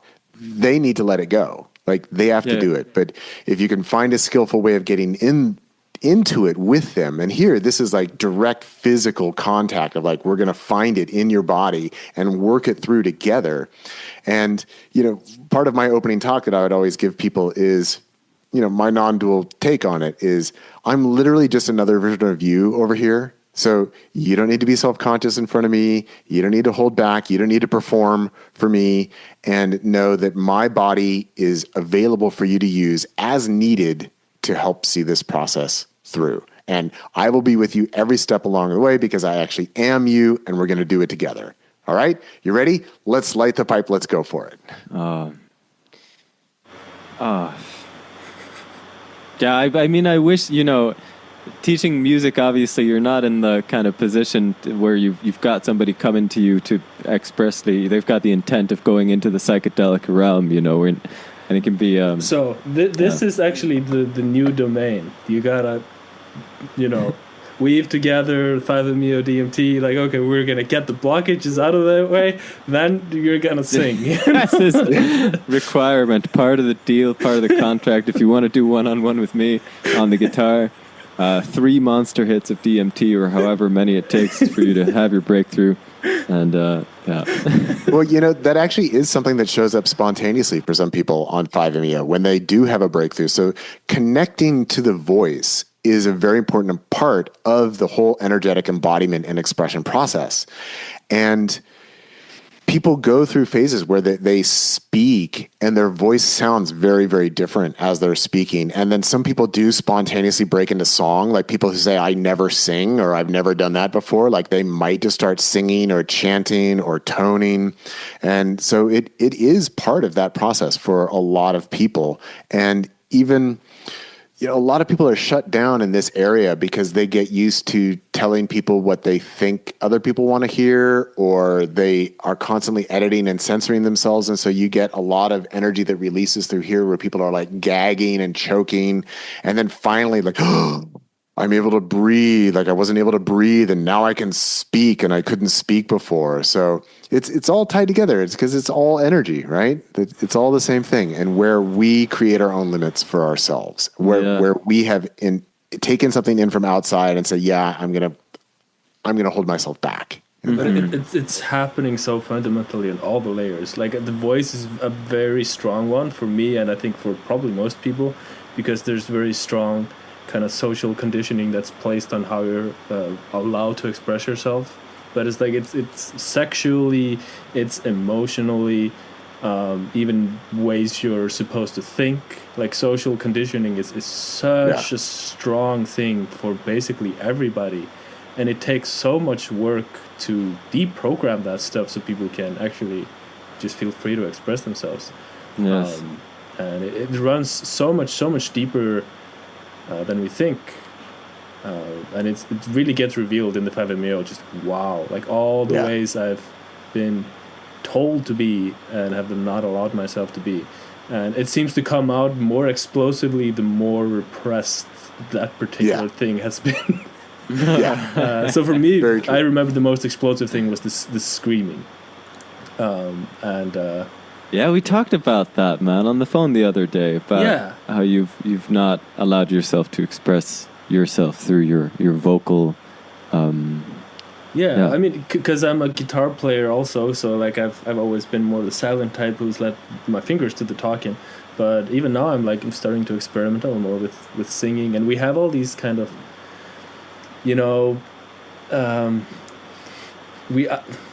It becomes kind of professionalized. The only people that are allowed to sing are singers, and you kind of have to be good to sing. And this is like something we really gotta let go of like, you don't have to like sing to some professional standard in order to have fun and express yourself. But like you see this, like I've also taught music, and you see this a lot. People apologize for making mistakes. It's like, no, this is what it's all about. There are no mistakes. you're just exploring yourself, and you're seeing what you like and you don't like, and it gets refined over time.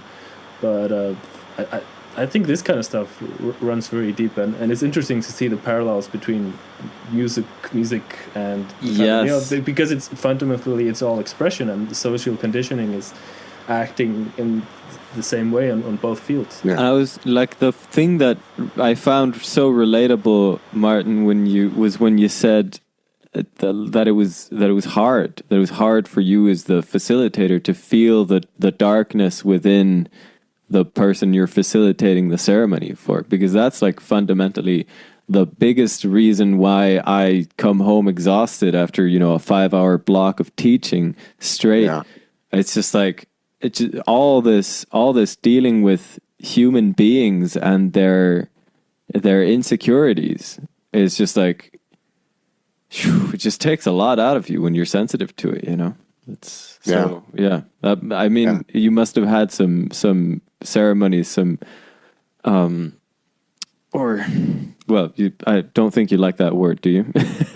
I use the word session, but yeah, I get what you're pointing at. But see, this is where, kind of from a selfish perspective, that my approach was, we're going to keep working till we hit that point of resolution, because not only do I not want you, the client, to go home feeling stuck and blocked, I don't want to keep feeling that either. So just to give you an example of, often when I was working, it might present initially as a really disgusting taste in my mouth.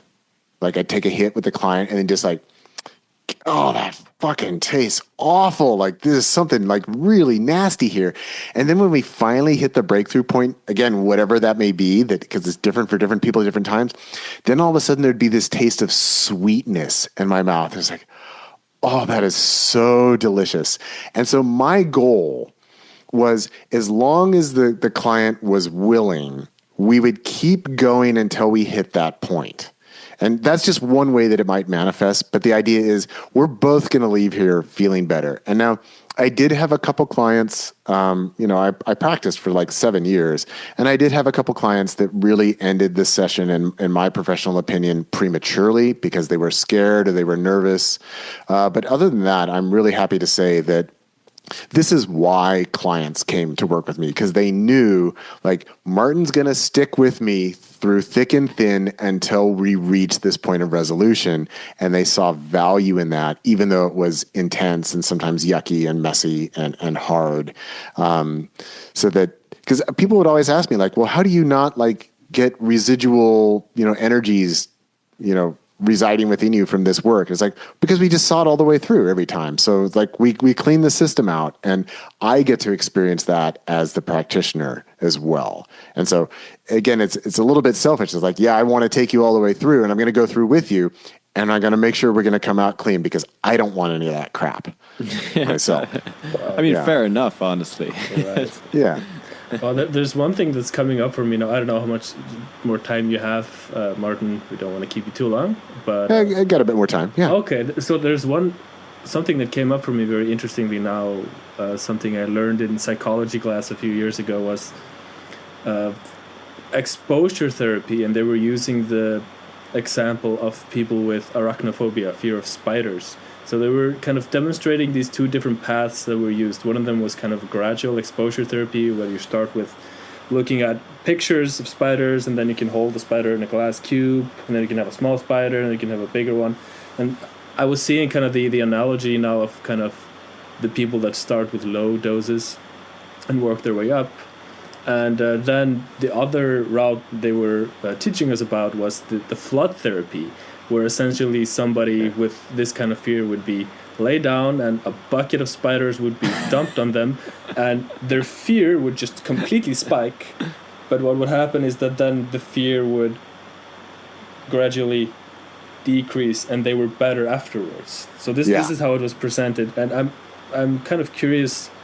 I'm connecting the dots with kind of your approach when it comes to Flammeus, contrasted with the more gradual thing. Yeah. And would you say it's kind of an analogous thing? Yeah, because we should address re-traumatization, I suppose. Yeah.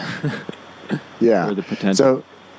So it definitely is more dropping the bucket of spiders on someone, because it's getting to the core. Like the deepest core fears that people have is being afraid of dying and being afraid of living without limits and really allowing themselves to fully be themselves. And so this is a way of like dumping them into the deep end of that.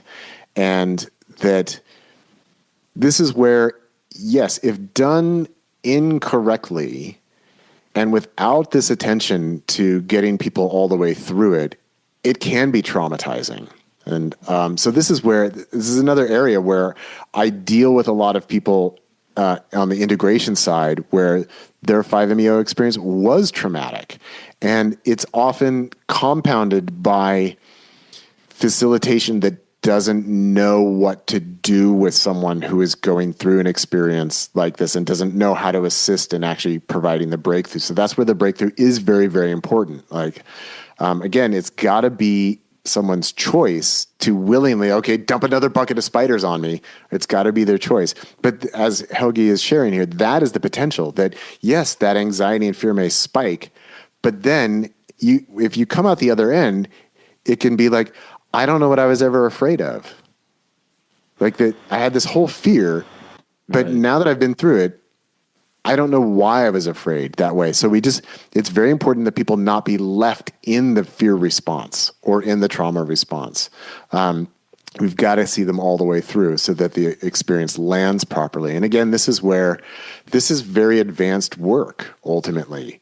This is why my students in Iceland, that they said, wow, I think we were in kindergarten before, and now this is graduate level work. And it's like, yeah, this pretty much is. Like, it doesn't get more advanced than this. And even, there was some great skill among the students that I was working with, but there were a couple cases where it really was necessary for me to be the one who is energetically managing the space, just because of the level of intensity that was arising within people's experiences.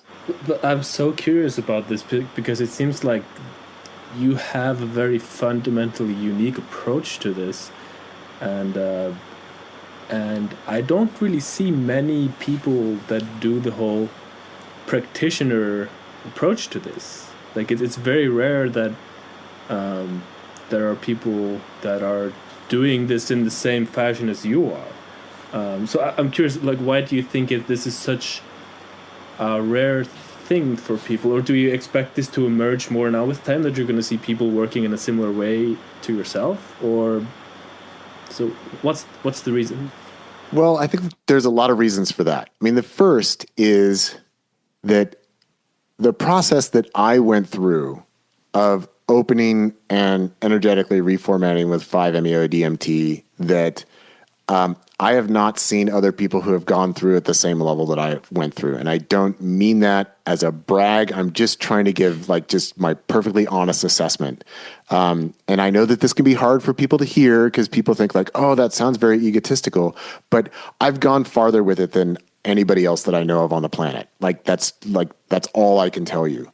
And that I developed a level of trust with the experience and intimate knowledge, which again, I've not seen actually reflected in other people. I'm curious to get you speaking with Leo Gura again. I want to make this happen at some point, but yeah, go ahead. So I think that's part of where the difference arises, and that my way of practicing then developed organically out of that result. And versus I am not someone who has ever been trained. And then as 5-MeO has become more popular, and again, I want to emphasize that I think that this is good because there has been some really shitty facilitation out there. And like I mentioned, the drive-by shamanism, that really damaged a lot of people. There's no question about that. And there also has been people who, quote, do energy work, but they're actually just inserting themselves into people's experience, because in my observation and experience, like, they don't actually know what they're doing.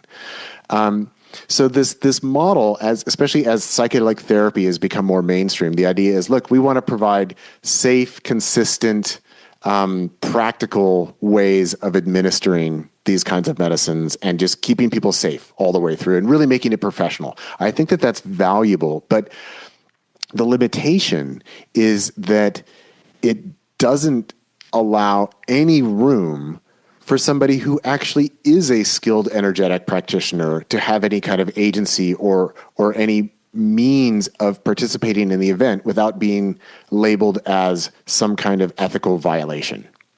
Right? I mean, this is what happened with me in Symposia, where they decided, like, oh, based on his descriptions, we're going to characterize him as this incredibly unethical, abusive. I mean, they even fucking called me a rapist. So there's been such a strong perception and fear around that people, in my opinion, they have moved too far into comfort and safety, and let's not push anybody's, boundaries. This connects to what I was saying before, is that we have these kind of set notions of what's acceptable within everyday society, which makes sense. Polite society to kind of function in a smooth way, I guess. But I think, for example, with this case of Symposia coming after you, like, it was very obvious to me in that case, and hilarious in a way, that you've got people judging what happens within a 5MEO session from the lens of, like, cultural norms. And what's going to happen in a 5MEO session, it's like, it's going to look fucking crazy from everyday reality. But I guess my question is, like, how would you distinguish, because you could have an event that looks identical, and in one case it would be abusive, and in one case it wouldn't be. So how would you distinguish? Like, let's just take an example. Somebody has an energetic knot, like, down their throat, and you're like, oh, I really got to work on this. I got to get my thumbs down their throat to work this through. Yeah. So what would be the difference of somebody who is intruding on somebody's experience and somebody who is authentically working with the energy in the proper way? Yeah. So this obviously is where it gets super, super complicated. And probably most people won't be satisfied with the answer, but it comes down to, is there permission or not? Right. And that's the most important thing, is that anybody who is energetically practicing in this capacity has to be extremely sensitive to where is the client's permission given and granted. And this is where it's important to have a very good rapport before you begin, right? That you're starting from a place of trust and a place of acceptance. And yes, I give you permission to do what you need to do to help me through. And then the practitioner needs to be sensitive, is when is the energy of the client saying no to the energy work versus when are they saying no to something that's inside them that they still want help on, right? That these are different. And that where is the capacity of the practitioner to actually step back? So I've seen some people doing energy work, and my impression from outside is, wow, you're really imposing yourself on that person. I've seen that as well. And I think also in some of those cases, the practitioners think they're following the energy. Right. Yeah. Right. But they're not. And this is why I've never actually tried to train anybody in this, because it's like, where do we even begin? Because for me, again, it arose organically, that just this sensitivity of, like, where is the yes, where is the no, where is the follow this, where is the back off? And then, through that practice with clients and their overwhelmingly positive affirmations subsequent to having a session of, like, okay, this is really being done right. With Symposia, they created their entire narrative of Martin is abusive. What is Symposia? So Symposia is a left-wing self-described left-wing psychedelic watchdog group in the United States that basically functioning on like seriously woke psychedelic ideology of we're going to call out everyone that we think is a bad actor and we're just going to smear them and create as bad a reputation for them as possible because we want to destroy them professionally. So that's what they did to me in 2021. But the point is that they created this narrative, and my former clients came and told them, like, you're completely mischaracterizing work with Martin. Like, it's not like this at all. Like, it's so funny because this never came, like, the complaint never came from anybody who worked with you. No. Just from people who watched some video and then had their own conceptions about things and then imposed that on everybody else. And I think this is the key distinction where you can also know when somebody's being abusive or not. Is this coming from people that have actually worked with the practitioner? Yeah. Or is this just somebody from outside who has no idea how things actually No, they're just brainwashed into thinking it was actually okay. yeah, exactly. Okay, I mean, so that could be the case in some cases as well, for sure. But which is what Symposia said about my clients as well. Said that, you've been brainwashed.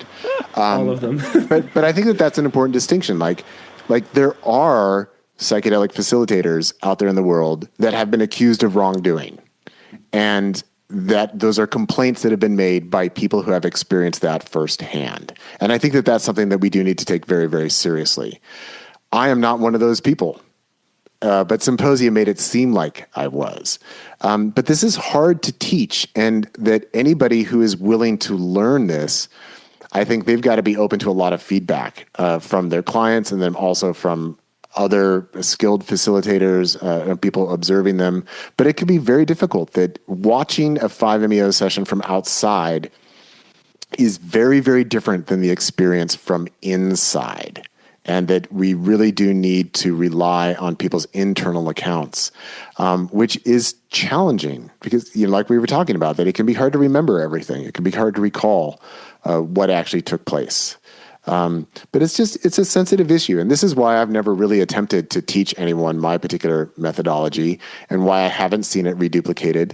But I was definitely felt encouraged by this time working with students in Iceland that felt like, okay, well, there's some people that they were very receptive to this level of education and work, and that, there's definitely varying levels of skill and experience there, but it kind of, one of the things that the students said that they found very empowering was they felt that they had an invitation to explore this more, whereas before it was kind of like a hard no, you may not ever do this.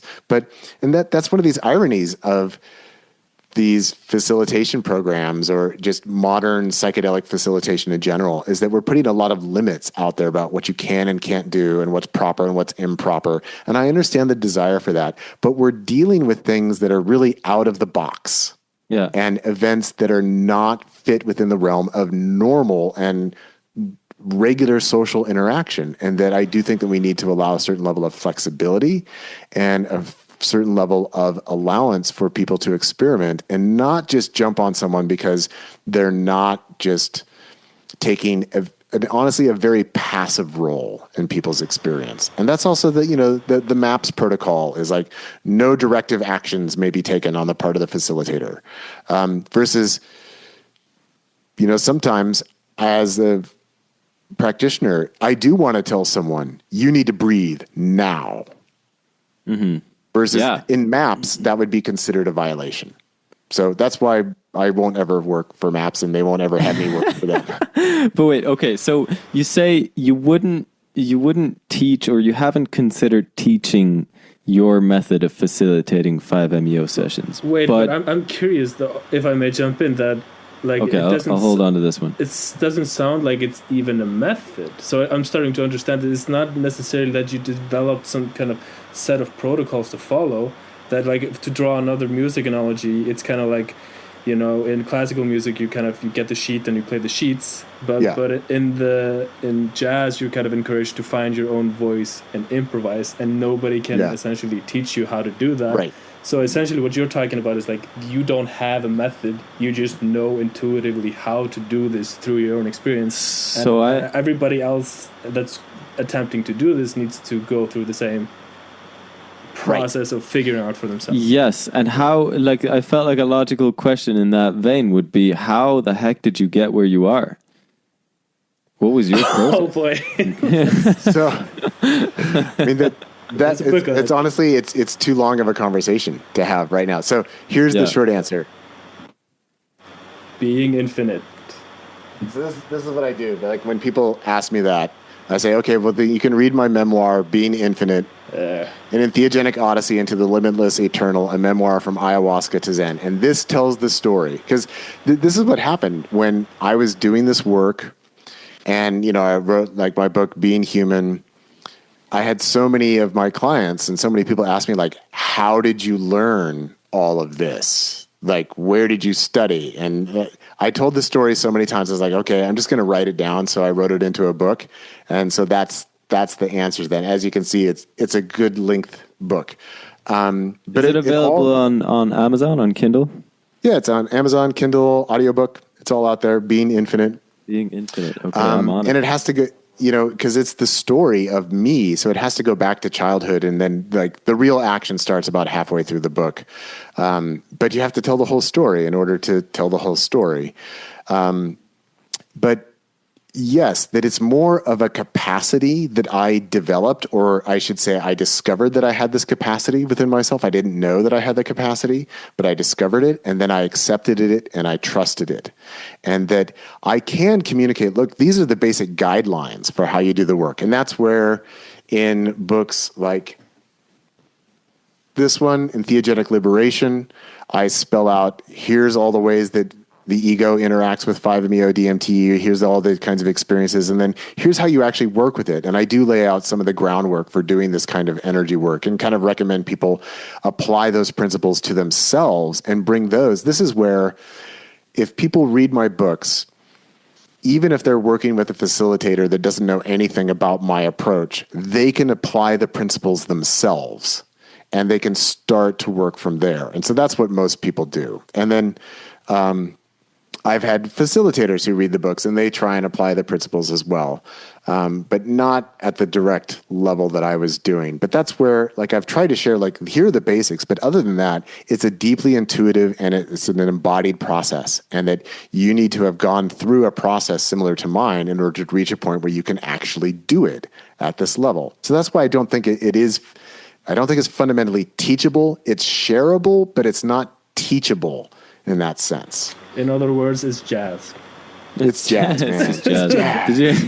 But you wait. gotta learn how to improvise, and I gotta know before I go and read the full book, which I will do now, because I do want to know that story. But because you said you wouldn't recommend to anybody to do 5-MeO on their own, but surely you have. Yeah. Yes. Yeah. Okay. Yeah. So there, the consideration is, particularly when we're dealing with high dose level of 5-MeO, my uniform recommendation is work with a facilitator that you trust and who is skilled and educated, and do at least several full release dose sessions with a facilitator before attempting to do any work on your own or any experience on your own. And this goes back to the idea of the diagnostic round, that you've got to get through the diagnosis to find out, like, oh, am I someone who's going to get up and try and run away? Or am I someone who's going to get up and, like, trash my apartment? Or am I going to throw up all over myself? Like, you don't know until you get there. So we don't want people to start doing that on their own. Yeah. But then once you've gone through that and you've had a few sessions where the energy has been able to integrate and bring you more into alignment, then if you want to work on your own, I think that that is much safer and much more viable at that point. And then also, a lot of people like to work with small doses for meditation or just to kind of vibe into themselves. And I think that that's perfectly fine to do on your own, that you don't need a babysitter for something like that.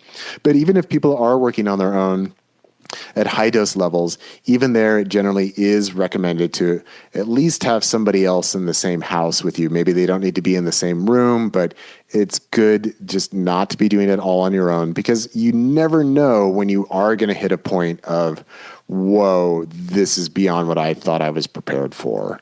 But other than that, yes, I have done it on my own. But when I was going through my process, with it back in 2008 and 2009. I was always served in a ceremonial temple context. So that was always with other people present. It's also important to note that the risk level of things going wrong is much higher with this than with other psychedelics. Say ketamine. Yeah, right. Yeah, because it's just orders of magnitude more intense, and you have no idea. And what I've gathered from also observing other people getting served through the training is like how much variety there is of reactions.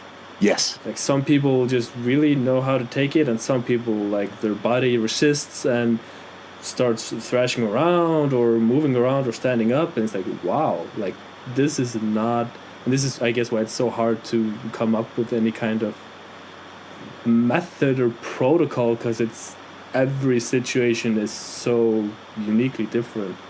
Yeah. So yeah, that was very interesting too, because of course there's always variability, but there's such a wide spectrum of things that can take place. Isn't that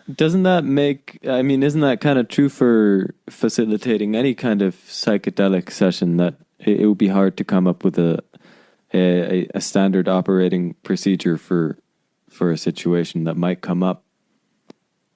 Well, I just think it's much more so the case with 5-MeO, because for one, again, when we're dealing with high level doses, we really are dissolving, at the very least, the surface conscious parts of the ego. And so people often, as Hewkii has described, people often have periods where they don't have any conscious recall. And here, some people might be really acting out, but their internal perception is that they were lying peacefully still. And we also have other people who their internal perception is that they're screaming and thrashing about wildly, but externally they are not doing anything. They're just lying there peacefully. And that it's also a much more somatic and embodied process than a lot of psychedelic medicines. So, for example, if somebody takes psilocybin, they can have a wide variety of experiences while they're lying on the couch with the blindfolds on and the trip sitter is sitting there watching them. They can be going through many, many different kinds of things, but almost all the way through, you can still have a conversation with them. You can still advise them, and they can respond, and they are still in control of their bodies. But once we get into high levels of 5-MeO DMT, people are not in control of their bodies. You are not able to have a conversation with them. They may or may not be receptive to language. They may or may not be aware of what's taking place in 3D reality outside of the overwhelming context of the internal experience of 5-MeO. So it's a completely different beast. It's a completely different order. And that the way people react to it is it's much more dramatic and visceral. Like, Hewkii got to see, we had one individual go, that was our last session of the day, where it took like 4 of us to prevent him from hurting himself. Not that he was trying to hurt himself, but that he was so physically active that it took many of us like repeatedly catching him as he is throwing himself around the room to prevent him from throwing his head into the floor or into a piece of furniture. And then he eventually had his breakthrough, which is that was the resistance to the breakthrough that was acting out. And this, he said, like, I'm a thrasher. So we had an understanding of that. He had an understanding of that. But if he were a brand new client, we never would have known that would have been a potential. Okay, right? And he had zero control over that. How would you have handled a situation like that if, for example, when you were working with it as a solo practitioner? Because in this case, it took 4 people. Yeah, well, it would have been a little bit different because the way that I had my space arranged, there wouldn't have been as much for him to crash into. And also, I facilitated on a soft carpeted floor, whereas here we were working on a solid, hard floor, and we just had the mattress on the floor and some pillows around.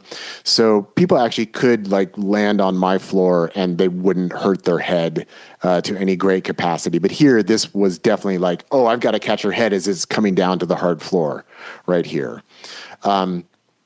And that we also, I mean, it was nice. We had candles and stuff like that. And they're like, oh, you got to watch the candles over there. Whereas, again, me facilitating alone with my wife downstairs, I wouldn't have had any candles or anything like that. So that if somebody needed to roll around and thrash, there'd be more room for that.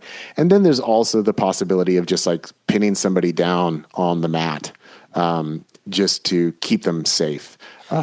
But this is why, and like this was a relatively small individual, and in those states, incredibly strong, very, very strong. There's a lot of adrenaline running. There's a lot of power. And did it look like muscle spasms, or did it look to some degree like a conscious person doing a wild dance, on purpose, or did it look like the latter, or almost?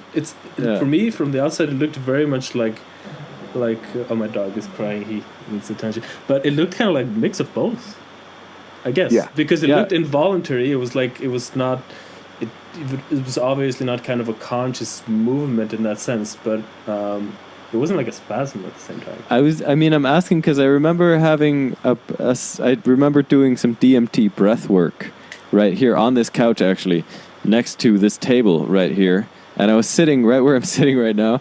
And at a certain point during a breath hold, I just lost a sense of where I was and what I was doing. And I fell to the side and I hit my ear like repeatedly on this table over here. And I didn't feel a thing as it was happening.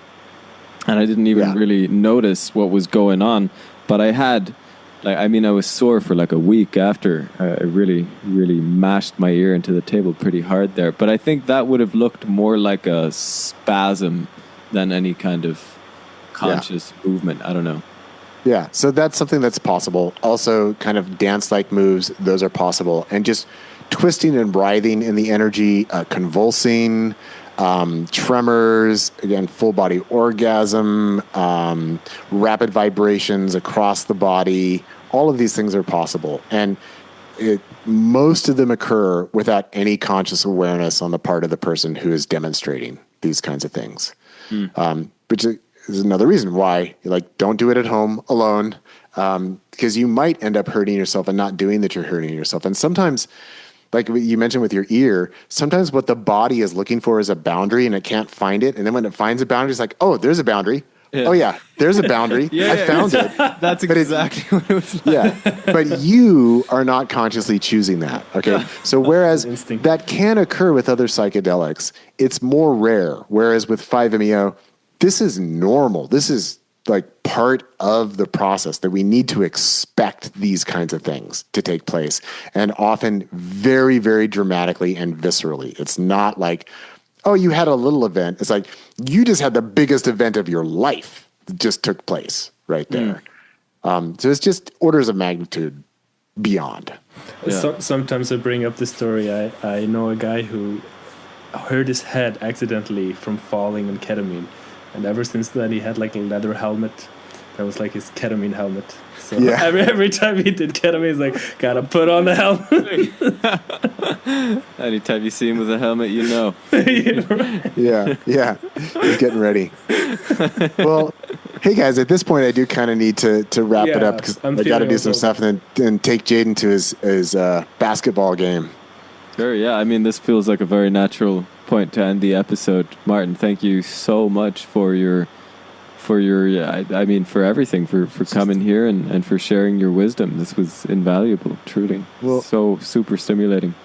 Yeah, well, thank you both for having me on, and Hewkii for sharing about your own experience, and I'm so glad that we could talk about it at this level now. And it's been a delight and a pleasure to speak with you guys, and I've really enjoyed kind of diving into where these are kind of controversial topics, difficult topics, and this is where I hope to keep kind of pushing the conversation around 5-MeO, because I'm not, again, I do support the let's be safe, let's be practical. I do support that, and I think that's an important part of education around it.